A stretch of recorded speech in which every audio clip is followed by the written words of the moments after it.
북한 인사이드입니다. 중국 어선의 불법 조업으로 인해 우리 동해서해가 몸살을 앓고 있습니다.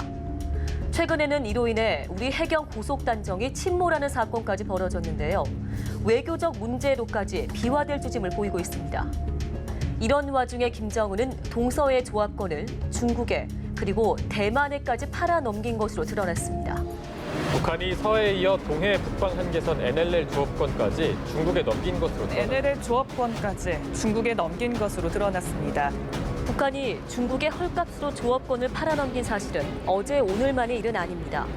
한 매체는 중국의 폭력 조직들이 북한 군부와 손을 잡고 브로커 역할을 해 조업권을 팔고 있다는 사실을 확인하기도 했습니다. 중국 폭력 조직과 북한 군부의 조업권 헐값 거래에 동서해 황금어장이 중국 어선들에게 싹쓸이 당하고 있는 건데요. 최근에는 동해 조업권을 대만에까지 판 것으로 알려졌습니다. 북한이 김정은 노동당 위원장의 통치자금 확보를 목적으로 중국뿐 아니라 대만에까지 동해 조업권을 팔아넘긴 것으로 알려졌습니다. 300톤급 대만어선 수십 척이 북한 동해에서 조업에 나서고 있는 건데요. 한술 더 떠 북한은 대만 측에 북한 노동자를 선원으로 채용하고 월 500달러, 우리 돈으로 약 57만 원을 임금으로 지급하도록 강요하고 있습니다. 사실 김정은은 집권 이후에 물고기 대풍을 목 놓아 외쳤습니다. 물고기 비린내를 맡으면 정신이 번쩍 든다며 물고기 자비를 독려했는데요. 그가 물고기 생산 증대를 강조한 것은 육류가 부족한 북한에서는 수산물로 단백질을 보충하기 때문입니다. 그런데 왜 동서해 조업권을 중국뿐 아니라 대만에까지 헐값에 팔고 있는 걸까요?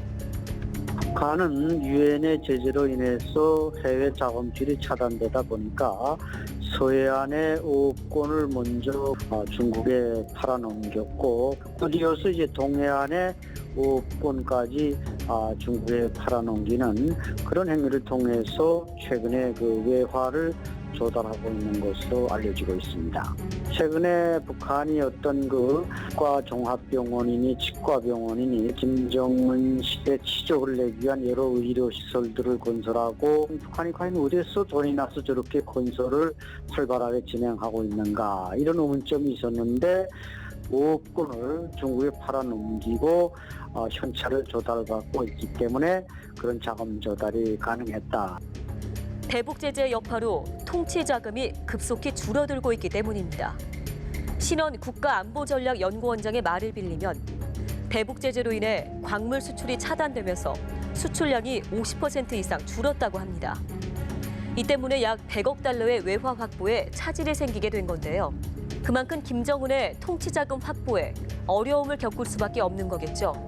그런가 하면 정부의 한 당국자는 북한의 어선이 낡고 기름도 없어서 어민들이 바다에 나가 직접 조업을 하기가 어려운 상황이라며 고기를 잡아 판매하기가 어렵게 되자 아예 어장 자체를 내주는 것이라고 분석하기도 했습니다. 이유야 어찌됐든 우리의 황금어장이 중국으로부터 위협받고 있습니다. 힘을 합쳐도 모자란 상황에서 오로지 통치 자금을 위해 조업권을 파는 행위는 최고 지도자로서의 행보라고 보기에는 안타까운 면이 참 많습니다. 지금까지 북한 인사이드였습니다.